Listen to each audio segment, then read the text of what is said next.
Hi, everybody. I'm Dennis Daly. I spent 20 years with United Press International, most of it with the old UPI Radio Network. And my favorite assignment was going on the road producing and hosting American Montage. It was an hour-long weekly program. Now here's an edited version of one of those shows. Round Hill is one of those smaller wineries. We've been to some of the bigger ones in the past, but I thought it might be fun to talk to one of the chief winemakers at a winery where the winemaker really plays a day-to-day role in what's going on and meets the public and is carrying through some of the old world traditions. Round Hill is an award-winning winery, largely because of the energetic activities of a man named Charlie Abella. Charlie, you will hear, has a delightful accent, born in the United States. His parents from, well, let him start the story. I was born and raised in San Francisco. Both of my mother and my father immigrated right after the turn of the century to San Francisco, and they came from the island of Malta in the center of the Mediterranean. It's a little island about 60 miles south of Sicily. They grow a little wine there. It's a small place, so they don't grow much. But my father, when he was in San Francisco, we were all with immigrant people. There was lots of Maltese people, lots of Italians, Germans, French, and most of them made home wine. So as a little boy, I worked with my father making home wine every year. So that's how I got acquainted with wine. It was always served on our table. As children, we were able to have wine if we wanted it, and we did. Most of the time we had to mix it with water, and that's how we developed a taste for wine. And I've been making home wine myself also for many years.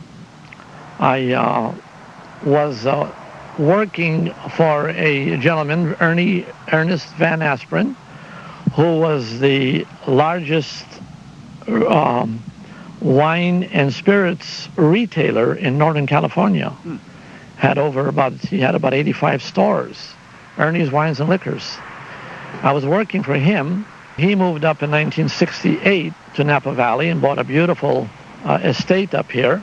And there are a lot of them up here. Yes, right. He's right in the center of St. Helena on the west side, as far as you can go up on the mountainside. It's just gorgeous there. In fact, you're going to go there, I believe, today for lunch with us. So you moved here and then found yourself almost immediately not on the retail side of it, but on the growing side of it. Yes, I was helping Ernie develop vineyards and doing mechanical work in the vineyards and things. And when that got over, I was going to go back to San Francisco, and Ernie said, well, let's stay together. So he said, let's do something together. And he suggested that I start a winery. And so he sold to me. He had developed the Round Hill label. The first label that he had produced was in 1973. That was strictly a negociant label, that there was a lot of good wine on the market, bulk wine on the market, and he could use it in the stores. He bought very high-quality wines and bottled them under the Round Hill label, and he was very successful with that. So he offered to sell me the label, and so I bought the label and leased a little building, 4,500 square feet, which we still have. We're using it now as an aging cellar for our Napa Valley red wines. It's all full of barrels. Shortly after, Ernie helped me promote the wine and with financing, and then he joined me about a year or two later, and him and his wife came in the winery, and we've been working together all these years. Well, Charlie, I'll tell you what, let's leave this beautiful scene outside, and I think people can hear in the background a lot of traffic goes through here. It provides for tourists coming into the area a rather unique experience, and at times, look, you've almost got a traffic jam up some of these roads. Oh, yeah, especially this time of year. We're the second biggest attraction in California. I believe the first being Disneyland? I believe you're right, yes. For people who've not been here, the thing I think that's the prettiest about the Napa Valley and some of the surrounding areas is that these little valley coves are so cozy. little tiny twists and turns in them, and I think people who've not seen them, maybe the only thing they've seen was that TV show Falcon Crest, which had some beautiful photography in it. Yeah, you're right. As a matter of fact, when you travel Highway 29 or the Silverado Trail, which go up and down the valley, you only see really a small part of where the wineries really are and how beautiful some of them are. And also vineyards that are tucked in little valleys, which you can see from the main road. Charlie, we've begun to hear some electronic equipment here. Tell us, if you will, and remember it's radio, if you can describe what is in front of us here. Well, what's in front of us is we call it the crush pad, where the grapes arrive from the vineyards. And this is where the first gondola comes in, we bless them. And then... little ceremony. Yeah, little ceremony. I might point out, when you say gondola, there are specially made trucks that are basically big hoppers that the bunches of grapes are thrown in, and then these lean to the side and dump them into your equipment here. Yes, we have a 5-ton hoist here that lifts one side of them, raises one side, and dumps it into a 20-foot-long receiver. And that receiver then moves them with a screw conveyor up to the crusher stemmer, where the crusher stemmer de-stems the berries off of the stems. The stems are recycled back into our vineyards. The berries are lightly cracked or crushed, and then from there they go into either the tanks for fermenting if they're a red grape, or if they're a white grape, they could go directly into the press for pressing.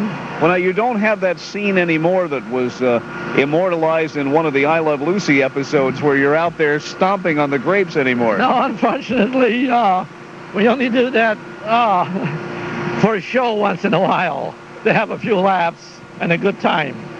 But commercially, well, you couldn't. You'd have to have 100,000 people standing around. That's right, exactly.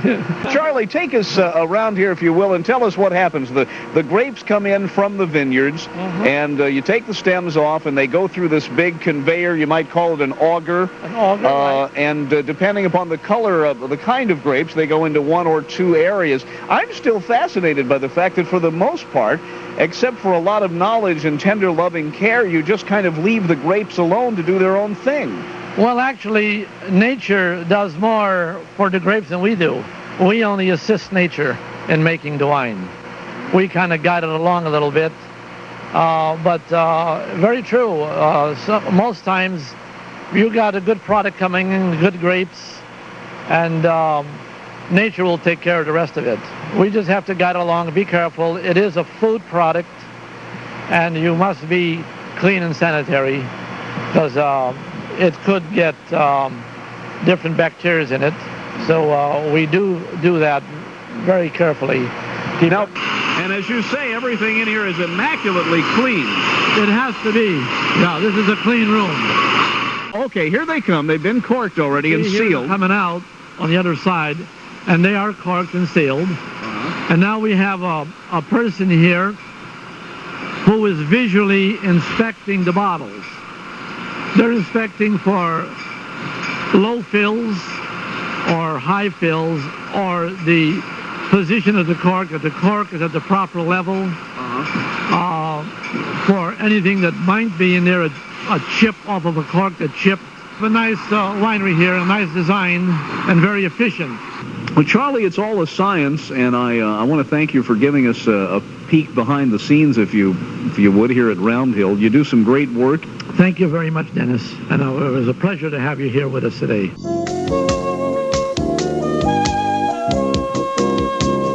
And there you have it, another edited episode of one of the American Montage programs prepared for the UPI Radio Network back in the 1980s and 90s. I'm Dennis Daly. Thanks for listening. Thanks for going with me this week. And check YouTube for more American Montage programs.